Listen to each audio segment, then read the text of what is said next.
गुरुर्विष्णु गुरुर्देवो महेश्वरः गुरुर्साक्षात् परं ब्रह्म श्री तस्मै श्री गुरुवे नमः। हरि ओम। ओम परमात्मने नमः। सबको आवाज आ रही है? Yes ma'am. क्योंकि बीच में संजीत जी की आवाज गायब हो गई थी। चलिए, तो कल हमने स्टार्ट कर दिया था भगवत गीता का 8वां अध्याय, जिसका नाम क्या है? यहाँ पर देखेंगे, अक्षर ब्रह्म योग। अक्षर ब्रह्म योग। हाँ, अक्षर ब्रह्म योग इसका नाम है। और अभी क्योंकि वैसे सिलेबस अगर आपका चेंज होगा ही, तो उसमें देखते हैं कितने अध्याय और ऐड होते हैं, कितना ऐड होता है, कितना छूटता है, उसको हम छोड़ देते हैं, क्योंकि बहुत थोड़ा सा ही पार्ट हमारा बचा था भगवत गीता का। इसीलिए इन खाली दिनों में हम भगवत गीता का उसी बचे हुए पार्ट को ही हम पढ़ रहे हैं। फिर लगेगा ना कि हमने भगवत गीता कंप्लीट कर ली है एक बार। हालांकि इसके बारे में तो कहते हैं कि जितना पढ़ो उतनी ही बार कुछ नई नई चीजें सामने आती हैं, तो ये कंप्लीट नहीं होता है। हर प्रश्न का उत्तर हमारे भगवत गीता में छिपा हुआ है, ऐसा कहा जाता है। तो अक्षर ब्रह्म योग यानी कि ब्रह्म का जो अक्षर है, ओम अक्षर है, मेन उसी के बारे में यहाँ पर चर्चा है। इसके अंदर 28 श्लोक हैं। पहले 10 श्लोक हम कल कर चुके थे, जिसमें अर्जुन ने भगवान श्री कृष्ण से कुछ प्रश्न किए थे। कितने प्रश्न किए थे? कुल मिलाकर के 7 प्रश्न किए थे कि ब्रह्म क्या है, अध्यात्म क्या है, कर्म क्या है, अधिभूत किसको कहते हैं, और अधिदैवम कौन है, और इसके बाद अधियज्ञ कौन है, और जो प्रयाण काल में जाते हैं तो वो उसके बारे में वो आपको कैसे जान पाते हैं। तो 6 के बाद ये 7 प्रश्नों का हो गया ना, यानी कि 5 तो ये हो गए और 2 क्वेश्चन ये हो गए। टोटल मिलाकर के 7 प्रश्न अर्जुन पूछते हैं उनसे। इनका फिर ये आंसर देते हैं कि अक्षर ब्रह्म है, उसके बाद स्वभाव अध्यात्म क्या है, इन सब का प्रश्न ये उत्तर दे देते हैं। दूसरे श्लोक में अर्जुन का जो 7वां प्रश्न था, उसके अंत काल में आप कैसे जानने में आते हैं, इसका भी इन्होंने फिर आगे उत्तर दिया। कैसे दिया? कि जो मेरा स्मरण करते हुए शरीर का त्याग करता है तो वो तुरंत ही मेरे स्वभाव को प्राप्त हो जाता है, तो इसमें बिल्कुल भी संदेह नहीं है। और फिर क्या कहते हैं, जिस जिस भाव का जो मनुष्य स्मरण करता है वो उस भाव को ही प्राप्त होता है। जैसे किसी की भी भक्ति का, जैसे भगवान श्री कृष्ण की भक्ति की किसी ने तो कृष्ण जी में ही विलीन हो जाएगा, शिव की तो शिव में विलीन हो जाएगा, और ब्रह्मा की ब्रह्मा में हो जाएगा, देवी माँ की देवी माँ में हो जाएगा, इस तरह से गणेश जी की गणेश जी में हो जाएगा। तो वो सारे किसके अंश हैं? पर ब्रह्म परमात्मा के ही अंश हैं सारे। तो उन सब में वो जिस भाव को भी वो मुझ भजेंगे उसी भाव को वो प्राप्त हो जाएंगे। तो इस तरीके से उन्होंने आगे 10 श्लोकों में अपनी बात कही है।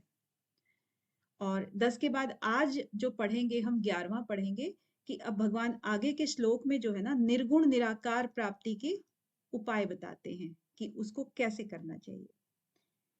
तो संगीता जी स्टार्ट करेंगे। हाँ जी संगीता जी। यदक्षरं वेदविदो वदन्ति विशन्ति यद्धितयो वीतरागः यदिच्छन्तो ब्रह्मचर्यं चरन्ति तत्ते पदं संग्रहेण प्रवक्षये। हाँ, संग्रहेण प्रवक्षे।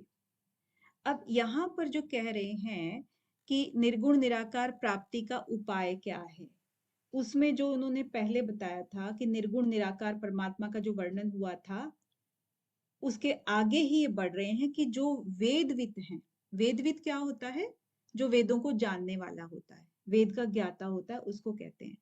तो वेदविद जो भी पुरुष होता है, जिसको कि अक्षर निर्गुण निराकार कहते हैं, क्योंकि वेदों को जो जानता है ना, वो फिर इसको अक्षर को भी जानता है। अक्षर मतलब जो क्षर नहीं होता है, और क्षर कौन नहीं होता है? परमात्मा होता है, जिसका कभी नाश नहीं होता है, जो हमेशा एक जैसा रहता है। तो इसी में जो विशंति यद्वयो वीतरागा, उसके बाद फिर आगे जो नेक्स्ट है ये वाला विशंति यद तयो वीतरागा, यानी कि जो जिसके अंतःकरण में राग वगैरह का, वीतराग मतलब जिसके राग वगैरह बीत गए हों, अब वो उसका हिस्सा नहीं है उसके अंतःकरण का, मन के अंदर, दिल के अंदर, बुद्धि के अंदर उसके राग द्वेष नहीं है, अब उसका मन निर्मल हो गया है, चित्त निर्मल हो गया है जिनका, तो वो उसको पाने की जब भी ये प्रयत्नशील रहता है, हमेशा लगन लगी रहती है उसको, क्योंकि वीतराग तो है नहीं, वो हमेशा अक्षर ब्रह्म के उसमें ही प्रयत्नशील रहता है कि मुझे बस उन्हीं को प्राप्त करना है। ठीक है, यद इच्छन्तो ब्रह्मचर्य चरंती तते पदम संग्रहेण प्रवक्षे। तो ऐसी सिद्धि की इच्छा करने वाले जो भी होते हैं वो ब्रह्मचर्य व्रत का जो अभ्यास करते हैं, ब्रह्मचर्य व्रत के अंदर वो चरनते हैं, मतलब उसके अंदर ही वो जीवन बिताते हैं। तते पदम संग्रहेण प्रवक्षते, तो उसी का जो फल होता है, इन साधनों को अपनाने का जो फल होता है, उसी पद को वो कहता है कि मैं तेरे को बताता हूँ, उनका संग करने से अब मैं तेरे को यही सब चीजें बताऊंगा कि जिससे व्यक्ति मेरे को प्राप्त हो जाए और मुक्ति प्राप्त कर सके। ठीक है ना, ये चीज ये भगवान श्री कृष्ण किसको कह रहे हैं? अर्जुन को कह रहे हैं।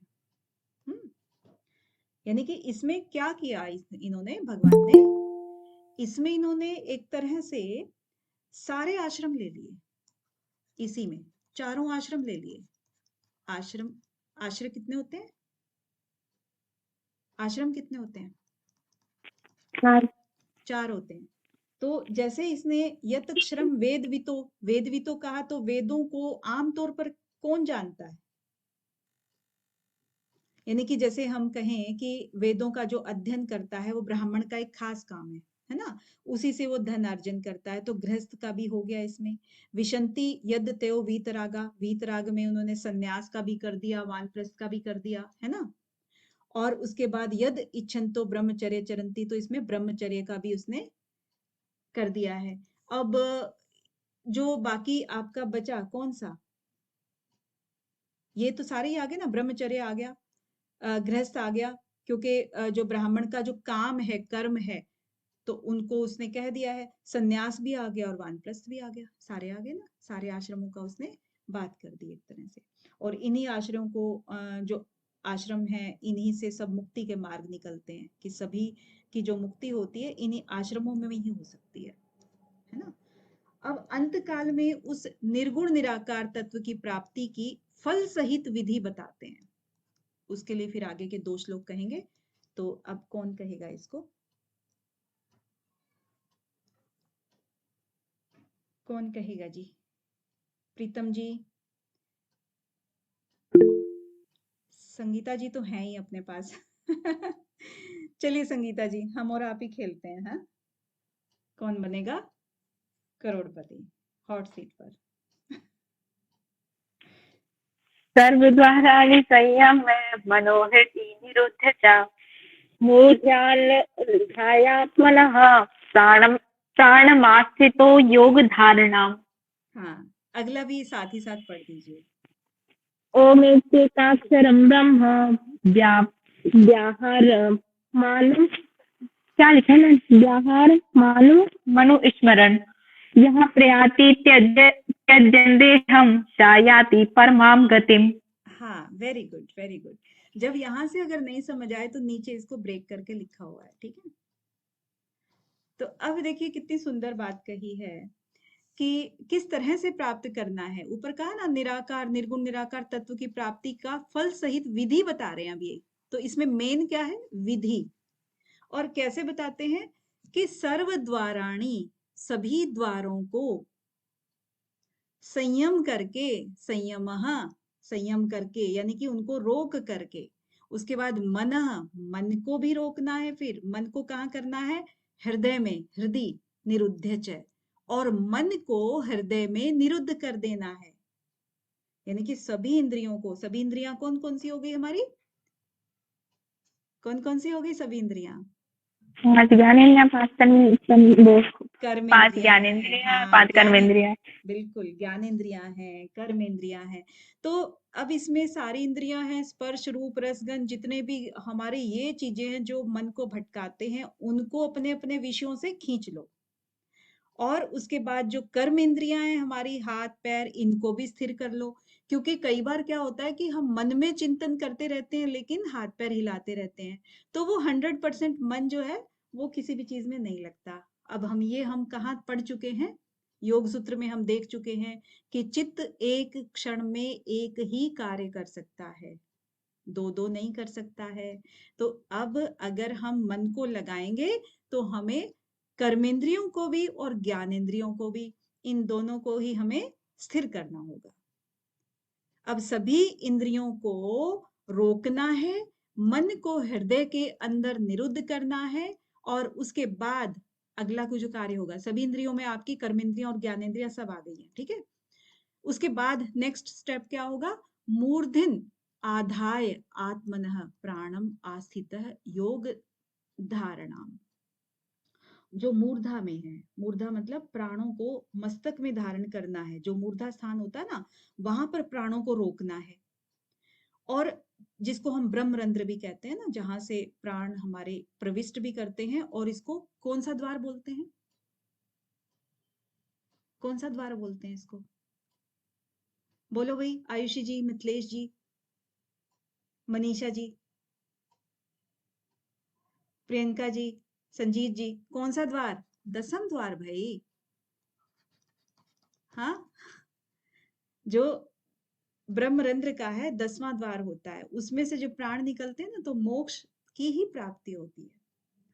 तो उसमें हमें क्या करना है, ब्रह्मरंध्र में हमें प्राणों को रोकना है, और फिर आस्थितो योग धारणम, तो इस प्रकार हमें योग धारणा में स्थित होना है। इंद्रियों से कोई चेष्टा नहीं करनी, मन में कोई संकल्प विकल्प नहीं करना, प्राणों पर पूरा अधिकार जब हो जाता है तो योग में स्थित माना जाता है, योग धारणा में स्थित हो गया। इसके बाद वाला स्टेप, क्योंकि दोनों इकट्ठे ही थे, ओम इति एकाक्षरम ब्रह्म। तो ये जो ओम इति एकाक्षर है, यानी कि ओम ही है वो एक अक्षर ब्रह्म, इसका मानसिक उच्चारण करना है। अब मानसिक उच्चारण यानी कि जो निर्गुण निराकार परम अक्षर ब्रह्म है उसी का करना है। यानी कि सारे जितने भी हमारे को ये ध्यान है कि हम कहाँ बैठे हैं, किस समय बैठे हैं, हम पुरुष हैं कि स्त्री हैं, कोई घटना परिस्थिति, सभी से परे कोई चीज का हमें ध्यान नहीं रहेगा। तो फिर उस सब चीजों से परे हट करके हमें उसी एक ओम अक्षर, एक ही अक्षर ब्रह्म का ध्यान करना है। व्याहरण माम अनुस्मरण, तो व्याहरण मतलब मानसिक जाप करना है, क्योंकि आप वाचिक जाप कर ही नहीं सकते हो। जब आप ऐसे प्राणों को स्थिर करते हो ना मूर्धा में, तो आपका जो उच्चारण है वो नहीं हो पाएगा। कैसे होगा, प्रैक्टिकली आप बता सकते हो ना, कि जब मूर्धा में अपने प्राणों को स्थिर करोगे आप, तो आप जीवा से या मुंह से कुछ भी बोल नहीं सकते हो। तो फिर इसमें जो उच्चारण की बात करी है वो मानसिक उच्चारण की बात की है, ठीक है। तो उसके बाद यह प्रयाति त्यजन देहम, और इससे जो इस तरह से जो विधि बताई गई है, उस प्रकार से जब हम उसका स्मरण करेंगे निर्गुण निराकार का, तो स्मरण करते हुए जब हम देह त्यागेंगे, त्यजन देहम, देह त्याग करेंगे, तब स याति परमाम गति, तो उसकी क्या है, वो निश्चित रूप से परम गति को प्राप्त होता है। उसी गति को प्राप्त होता है जिस गति को उसने ध्याया था, जिसके अंदर उसने मन लगाया था, ठीक है। तो इनमें क्या है, योगाभ्यास करने वाले का ही वर्णन है, जैसे कि योगाभ्यास करके ही मूर्धा में हम अपने प्राणों को स्थिर कर पाते हैं। तो मानसिक जाप के द्वारा ये पॉसिबल है। आगे, अब जिसके पास योग का बल होता है और जिसका प्राणों पर अधिकार होता है, और प्राणों पर अधिकार किसका होगा रंजना जी, किसका होगा, जो प्राणायाम करेगा ना उसी का तो होगा। और उसके जी बाद मैम। हाँ, निर्गुण निराकार की प्राप्ति भी हो जाती है, योगी का ही होता है, बिल्कुल संगीता जी। तो अब दीर्घ काल तक जब इसका अभ्यास हो जाता है तभी वो साध्य होती है ये सब चीजें। ऐसे नहीं कि मैं आज ही बैठ जाऊं और मेरा ऐसे ही मन लग जाए। तो ये बहुत लंबा प्रयास करना पड़ता है, अभ्यास करना पड़ता है। तो आगे जब इसी के लिए भगवान आगे के श्लोक में अपनी, कहते हैं ना सारे तो नहीं कर सकते हैं ये, लेकिन जो नहीं कर सकते हैं उनके लिए फिर थोड़ा सा और कुछ आसान सा इन्होंने बताया कि अपनी यानी कि सगुण साकार की सुगमता प्राप्ति की बात करते हैं फिर कि सगुण साकार कर लो, निर्गुण तो बहुत दूर की चीज है थोड़ी सी, पहले सगुण करोगे तभी निर्गुण करोगे, है ना। तो उससे थोड़ा सा आसान रास्ता बता देते हैं। हाँ जी संगीता जी। अनन्यचेतः सततं यो मां स्मरति नित्यशः तस्याहं सुलभा पार्थ नित्युक्तस्य योगिनः। हाँ तो इसमें क्या कह रहे हैं, अनन्य चेता सततम यह माम स्मृति नित्यशः। तो अर्जुन को कह रहे हैं कि हे पार्थ, जो अनन्य चेता है यानी कि जो एकदम मेरे अंदर ही चित्त लगाने वाला है, किसी का चित्त अन्य अन्य जगह पे नहीं जाता है। अन्य अन्य मतलब किसी का ऐश्वर्य में जाए, किसी का भोग में जाए, किसी का कहीं भी चला जाए, तो उस अन्य अन्य जगहों पर ना जा करके केवल और केवल जो है ना मेरे ही चित्त हो, मेरे ही परायण हो, सततम और जो लगातार भी हो। ऐसा भी नहीं कि भाई आज अभी कर लिया फिर नहीं किया और फिर इधर उधर भटक गया। कहते हैं सततम, उसमें कंटिन्यूटी होनी चाहिए, लगातार होना चाहिए ये, ठीक है, निरंतर। यानी कि जब नींद खुले तब से लेकर के और रात में जब सोने लगे तब तक मेरा जो स्मरण करता रहता है नित्यशः। नित्यशः मतलब उसका एकदम हमेशा, नित्य। तो उस तरह से जो भी माम स्मृति, जो मेरा स्मरण करता रहता है, उसकी बात कर रहा हूं। तो ये यहाँ पर कहने का मतलब है। उसके बाद तस्य अहम सुलभ, तो उसके लिए फिर मैं सुलभ हूं, उसके लिए मुझे पाना कोई कठिन कार्य नहीं है, क्योंकि उसका चित्त लगातार निरंतर मेरे अंदर ही चिंतन करता रहेगा, तो दूसरा कुछ भी उसका विचार नहीं आएगा। अंत समय में उन्होंने पहले ही बोला था कि अंत समय में भी जो मेरा ध्यान कर लेगा उसकी भी गति हो जाती है। तो जब हमेशा निरंतर मेरा ध्यान करेगा तो उसको तो आदत हो जाएगी, तो वो मुझे प्राप्त हो ही जाएगा। नित्य युक्त योगी ने, तो वो नित्य युक्त मतलब नित्य निरंतर योगियों के लिए मैं सुलभ ही हो जाता हूँ, ठीक है। योगी के लिए तो फिर मेरा नित्य युक्त हो ही जाता है, भक्ति में प्रवृत्त रहता ही रहता है, ठीक है। अब आगे के 2 श्लोक में भगवान अपनी प्राप्ति का महात्म्य बताते हैं कि भाई मेरी प्राप्ति जब हो जाए तो उसका क्या फल मिलता है, कैसी उसकी महिमा है। हाँ जी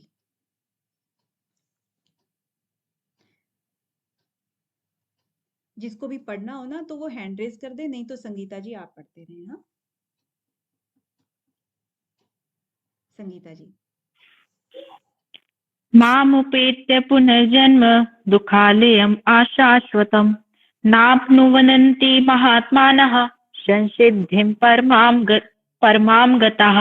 हाँ संसिद्धिम परमाम गताः। तो माम उपेत्य पुनर्जन्म दुखालय अशाश्वतम, तो यानी कि माम उपेत्य, उपेत्य क्या होता है कि प्राप्त करना, यानी कि मां मुझे प्राप्त करके पुनर्जन्म, ये जो पुनर्जन्म होता है, क्योंकि पुनर्जन्म क्यों होता है, जब हम सकाम कर्म करते हैं तो उन कर्मों को तो भोगने के लिए आना पड़ेगा बार बार।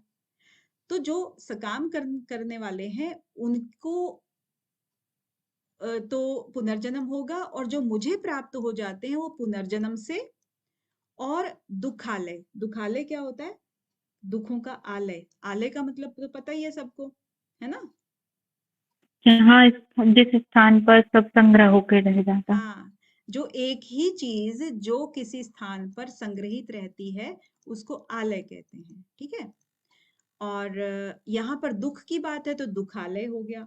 अब दुखालय भी क्या होता है, क्योंकि दुखों का घर हो गया एक तरह से, और दुखों का घर तो जन्म जो हो गया उसका दुखों का घर हो ही गया। और शाश्वत क्या होता है, यहाँ पर अशाश्वत लिखा है लेकिन शाश्वत क्या होता है।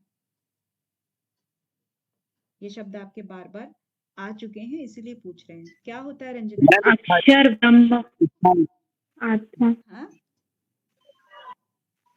मैं सदैव रहने वाला। बिल्कुल बिल्कुल दिनेश जी, सदैव रहने वाला, वो शाश्वत होता है। लेकिन यहाँ पर क्या है? अशाश्वत। अशाश्वत मतलब जो हमेशा बदलता रहे, है ना, निरंतर बदलते रहने वाले को अशाश्वत कहते हैं। तो जो कहते हैं कि जो मुझे प्राप्त करके जो लोग दुखालय में थे या जो अशाश्वत थे, यानी कि हमेशा वो जन्म लेते रहते थे, मरते रहते थे, बूढ़े होते रहते थे, बीमार होते रहते थे, दुख प्राप्त करते रहते थे, तो वो न आपनुवंती, फिर वो इन चीजों को प्राप्त नहीं होते हैं। जो यहाँ पर दुखालय हैं, अशाश्वत हैं, पुनर्जन्म है, तीन चीजें इन्होंने बोली कि मुझे प्राप्त करने वाला या मुझको प्राप्त होने वाला ना तो पुनर्जन्म को प्राप्त होता है, ना दुखालय उसको मिलता है, न अशाश्वतम मिलता है। ये सब चीजें उसको नहीं मिलती हैं, क्योंकि वे क्या होते हैं? महात्मा, वो महात्मा लोग हैं। और संसिद्धिम, संसिद्धिम मतलब सिद्धि को प्राप्त हो जाते हैं वो, परमाम गता, क्योंकि वो परम सिद्धि जो है ना, संसिद्धिम परमाम, परम सिद्धि को वो प्राप्त हो जाते हैं। ठीक है, गता मतलब प्राप्त हो जाना। तो ठीक है, इसके आगे क्योंकि 2 श्लोकों में इन्होंने अपनी महिमा बताई थी, कि महिमा का मतलब है इसका महात्म्य बताया था। और आगे अब हाँ, रंजना जी चलिए।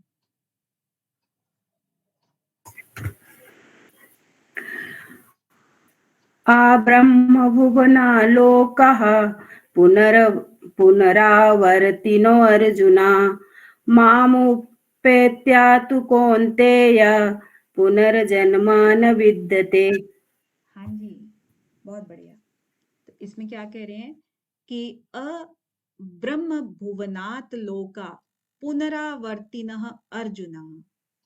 तो जो अर्जुन के लिए कह रहे हैं कि हे अर्जुन, जो ब्रह्मा जी के लोक को लेकर के सभी लोग जो पुनरावृत्ति होती है, पुनरावृत्ति मतलब बार बार बार बार ब्रह्मलोक से फिर उसके नीचे के लोक में, फिर उसके बाद और लोकों में प्राणियों के जो भी आने जाने का जो भी क्रम है, वो सब पुनरावृत्ति की बात कर रहे हैं उसमें, क्योंकि पुण्य और पाप के हिसाब से ही वो आते जाते रहते हैं, पुनरावृत्ति उनकी होती रहती है।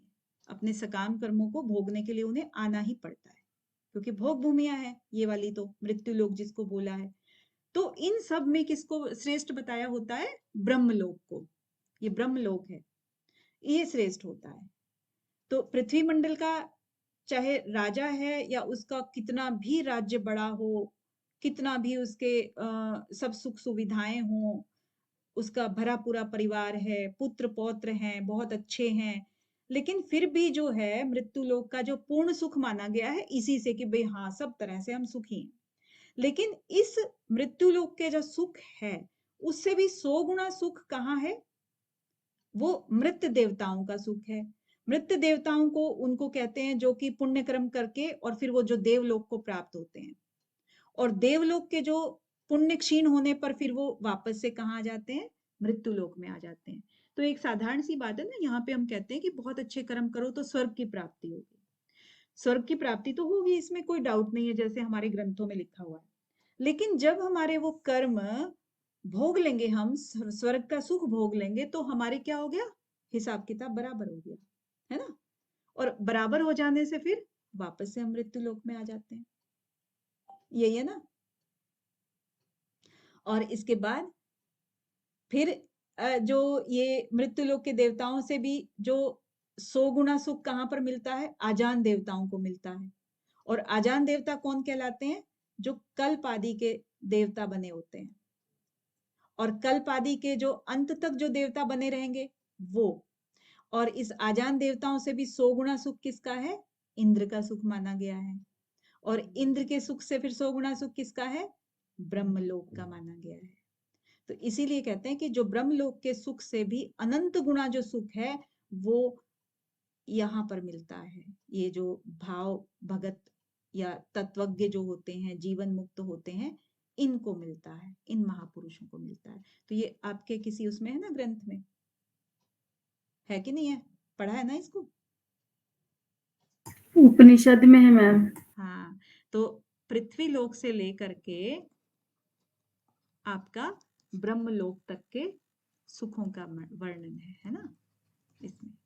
तो ये यहाँ पर यही चीज कह रहे हैं कि जो मुझको प्राप्त हो जाते हैं उनकी फिर पुनरावृत्ति नहीं होती है ना। तो इसीलिए वो मेरे धाम को ही प्राप्त कर लेता है। और ब्रह्मलोक में जाने वाले भी पीछे लौट कर आते हैं। अब इन्होंने एक बात और कह दी है कि जो ब्रह्मलोक चले गए, जो कि सबसे अच्छा सुख बताया जिसको, वो भी फिर लौट के आ जाते हैं। तो उसका कारण क्या है, वो कारण बताते हैं यहाँ पे। हाँ जी, कौन बताएगा कारण? संगीता जी। हाँ जी। सहस्रयुग पर्यन्तम् अहत्यत् ब्राह्मणो विदुः रात्रिं युग सहस्रान्तां ते अहोरात्र विदो जना। हाँ, तो यहाँ क्या कह रहे हैं कि सहस्त्र युग पर्यंतम, यानी कि जो सहस्त्र युग यानी कि 1000 जो चतुर्युग वाले जो एक चीज है, जो मनुष्य ब्रह्मा के इतने सारे वर्ष जो होते हैं वो एक दिन के बराबर होते हैं। ये कह रहे हैं, ये ब्राह्मण यानी कि जो वेदविद लोग हैं वो ये सब कहते हैं। तो 1000 चतुर्युग वाली जो रात्रि है वो हमारे यहाँ पर उनके वहां पर एक रात्रि मानी जाती है। तो वे जो मनुष्य हैं ब्रह्मा का एक दिन और एक रात जानने वाले होते हैं। तो यहाँ पर ये बात इन्होंने कही है कि जैसे जो हमारे कौन से होते हैं, सतयुग, त्रेता, द्वापर, कलयुग, तो ये जो हमारे मृत्यु लोक में है यानी कि पृथ्वी लोक के जो 4 युग हैं, इनको क्या बोलते हैं? चतुर्युगी, चतुर्युग बोलते हैं ना ये वाले। तो इन चतुर्युग में ऐसी 1000 चतुर्युगी बीतने पर ब्रह्मा जी का एक दिन होता है। यानी कि ये चतुर्युगी यानी कि चारों युग इसमें आ गए, और इन चारों युगों में 1000 ऐसे ऐसे चतुर्युग। अब देखो इसी में कितने साल होंगे, हमें तो ये भी नहीं पता ना इन चारों युगों को मिला करके कितने साल होते हैं। फॉर एग्जाम्पल सब में 25-25 को मिला करके तो 100 साल हो गए, फॉर एग्जाम्पल। वैसे ही मतलब हालांकि बहुत हजारों में होते हैं, लाखों में शायद होते हो। तो इनका भी कितना गुना, ऐसी 1000, इनका भी इंटू 1000 कर लो। अब ये डिजिट कितनी है ये नहीं पता है हमें, लेकिन इसका भी इंटू 1000 कर लो, तब जाकर के ब्रह्मा जी का एक दिन हुआ। एक दिन किसका हुआ? ब्रह्मा जी का। देखो कितने साल हो गए। और 1000 चतुर्युगी बीतने पर ब्रह्मा जी की एक रात होती है। अब इतने ही एक और लगा लो तो एक फिर रात हो गई ब्रह्मा जी की। तो ये जो दिन रात की गणना है, इसके अनुसार 100 वर्षों की ब्रह्मा जी की आयु होती है। अब एक ब्रह्मा की आयु, कहते हैं ना ब्रह्मा जी भी बदलते हैं, ऐसा सुना है ना आपने? सुना है कि नहीं सुना है? जी मैम। हाँ, तो जो ब्रह्मा जी बदलते हैं, तो ये जो एक दिन और एक रात है, तो ब्रह्मा जी की आयु को भी कितना माना गया है? 100 वर्ष माना गया है, इंसानों के जितना। लेकिन वो पृथ्वी लोक है हमारे यहाँ, और उधर वो ब्रह्मा की 100 वर्ष है। तो आपने यहाँ पर तो उनकी गणना देख ही ली कि वहां पर एक दिन और एक रात कितना होता है ना। तो इस तरह से इसके ब्रह्मा जी की आयु के जब 100 वर्ष बीत जाते हैं, तो ब्रह्मा जी फिर परमात्मा में विलीन हो जाते हैं, और उनका ब्रह्मलोक जो है वो भी प्रकृति में लीन हो जाता है, और प्रकृति परमात्मा में मिल जाती है सारी। तो कितनी भी बड़ी आयु क्यों ना हो, वो सब काल की अवधि में समा जाते हैं। तो इसीलिए कहते हैं कि ब्रह्मा भी काल की अवधि में आते हैं। केवल और केवल जो ब्रह्म है वो काल से परे है। ठीक है, तो यहाँ पर कितना भी ऊंचा हो, कितना भी कैसे भी हो, जब ब्रह्मा का ही नाम ले दिया तो उसके नीचे तो सारे के सारे देवता भी आ जाते हैं, सब आ जाते हैं, है ना। तो ये है आपका सहस्त्र युग वाला।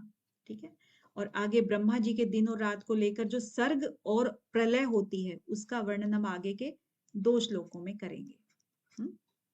अब यहाँ अब इसमें क्या है कि सर्ग, सर्ग क्या होता है? सृष्टि की रचना को सर्ग बोलते हैं। और प्रलय उसका वापस लौटना। यानी जिस तरह से प्रकृति उसमें आती है, हम देखते हैं ना प्रकृति के तत्वों की बात करते हैं, तो प्रकृति के तत्वों का जो प्रेजेंट हमारे आंखों के सामने जब तक आता है तो उसको हम संसार को बनता हुआ देखते हैं, तो उसको सर्ग बोला।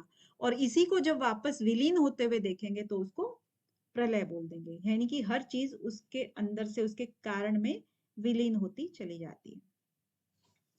तो अब यहाँ अव्यक्ता, ये कौन पढ़ेगा?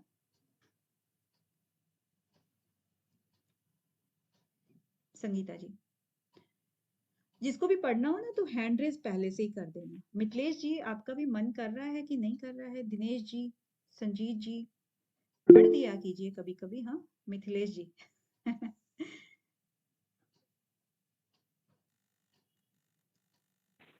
कौन सा मैम? नेक्स्ट।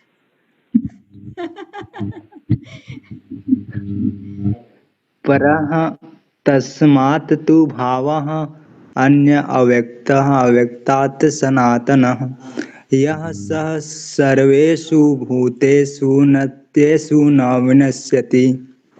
हाँ पढ़ा आपने बहुत अच्छा, लेकिन 18वां पढ़ना है। 18वां एक और पढ़ना पड़ गया, बताओ। हाँ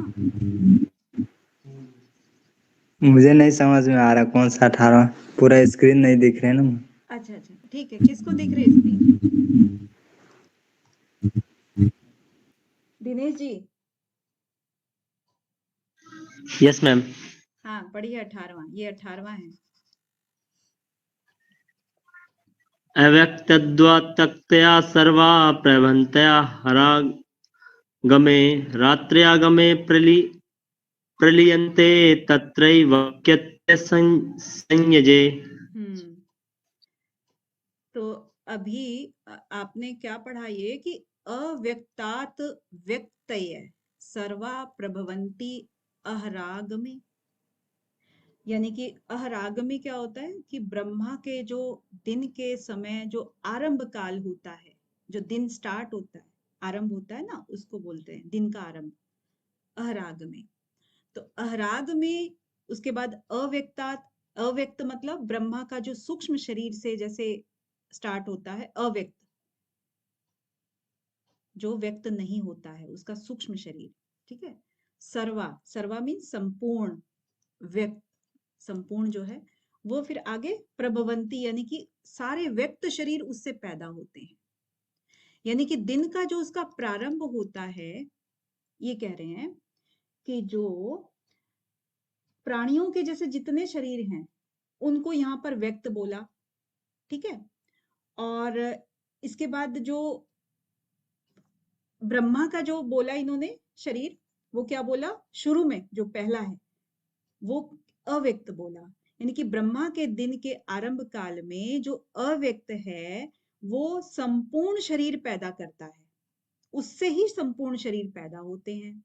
और रात्रि के समय रात्रगम्य प्रलीयन्ते, रात्रि के समय जो ब्रह्मा की रात होती है उसका आरंभ काल जो होता है उससे जो अव्यक्त नाम वाले हैं, अव्यक्त नाम वाले यानी कि ब्रह्मा का जो सूक्ष्म शरीर है उसके, उसमें ही फिर सारे के सारे संपूर्ण शरीर विलीन हो जाते हैं, यानी प्रलीयन्ते, उसके अंदर ही समा जाते हैं। क्या कह रहे हैं? जैसे कि पहले इन्होंने 16वें श्लोक में जो बोला था कि ब्रह्मलोक तक के जो सभी लोग हैं वो सबकी पुनरावृत्ति होती रहती है, वे लोग आते जाते रहते हैं अपने कर्मों के हिसाब से। तो ये पुनरावृत्ति क्यों है? इसमें जो भगवान कह रहे हैं ना आगे कि पुनरावृत्ति इसलिए कि ऊंचे से ऊंचा जो ब्रह्मलोक है वो भी काल की अवधि में आ रहा है। काल की अवधि में आने का मतलब है वो उस समय में था, उस समय में नहीं था, इस समय में, तो समय का उसके अंदर प्रभाव पड़ता है।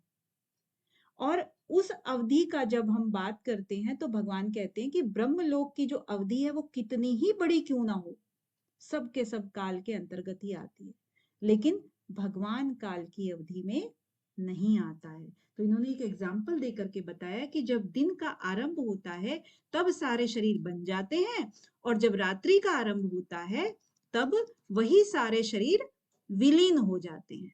बस इतनी सी बात इस श्लोक के अंदर कही है। आगे आज का अंतिम श्लोक है। दिनेश जी। Yes ma'am. भूतः ग्रामस्य एवायं भूत्वा भूत्वा प्रलीयते रात्यागमे अवशा पार्थ प्रवन्त्य हरागमे। हाँ, तो अब इसमें क्या कह रहे हैं कि जो भूत ग्राम स एव अयम भूत्वा भूत्वा प्रलीयन्ते। अब यहाँ पर कि पार्थ को कह रहे हैं, हे पार्थ, जो वही है, वही कौन? स एव, वही ये जो प्राणी समुदाय है जिसकी बात कर रहे थे कि वो पैदा होते हैं और समा जाते हैं वापस से। तो ये भूत ग्राम, भूत का मतलब तो आप जानते हो कि प्राणी से होता है, ग्राम का मतलब समूह सारा, है ना। तो जो ये प्राणियों का जो भी समुदाय है, समूह है, वो सारा का सारा क्या होता है? उत्पन्न हो करके और प्रकृति के अंदर फिर से समा जाता है। तो ब्रह्मा के दिन के समय वो उत्पन्न होता है और रात्रि के समय वो फिर से उसके अंदर लीन हो जाता है। इसी चीज को बस थोड़ा सा पलट के इन्होंने बोला है। ठीक है, जो ये भूत ग्राम है वो सब बार बार जो है जन्म लेकर के, भूतवा भूतवा मतलब उत्पन्न हो करके, और फिर उसके बाद प्रकृति के परवश, क्योंकि परवश हुआ, प्रकृति परवश, अवश है ना, अवश्य मतलब उसके वश में नहीं है ये सब चीजें, क्योंकि कर्म है, उसके से काम कर्म है, तो उसको उत्पन्न होना ही पड़ेगा, और जो उत्पन्न हो गया उसको नष्ट भी होना पड़ेगा, तो वो उसका वश में नहीं है, अवश है। तो ये सभी चीजें रात्रि के समय में वो क्या है करता है, वो समा जाता है उसमें, और दिन के समय में वो उत्पन्न हो जाता है। तो उन्होंने एग्जाम्पल देकर के बता ही दिया था। ठीक है, तो इस तरह से आपको अभी तक जो पता लगा कि ब्रह्मा जो है वो भी किसके वश में है? किसके वश में है? ब्रह्म के। काल के वश में है। ब्रह्म के वश में है, हाँ हाँ, ब्रह्म के वश में भी कह सकते हैं, काल के वश में है, वो भी काल से परे नहीं। और जबकि जी मैम। ब्रह्मा का जो सुख होता है वो सबसे श्रेष्ठ सुख बताया गया है ना, लोक जो है उनका, ब्रह्मा का जो लोक है वो सबसे श्रेष्ठ बताया है, मृत्यु लोक से फिर आगे आगे आपने कैटेगरीज करी जो जो उनके अकॉर्डिंग, तो वो भी काल के वश में हुआ। तो इस तरह से आज का हमारा यहीं पे संपन्न होता है। परसों मिलते हैं फिर। तब तक के लिए सबका धन्यवाद। कल छुट्टी है मैम? हाँ, कल छुट्टी है। Thank you ma'am. मैम आपके दर्शन नहीं हुए, बहुत दिन हो गए, सॉरी। ओम शांति।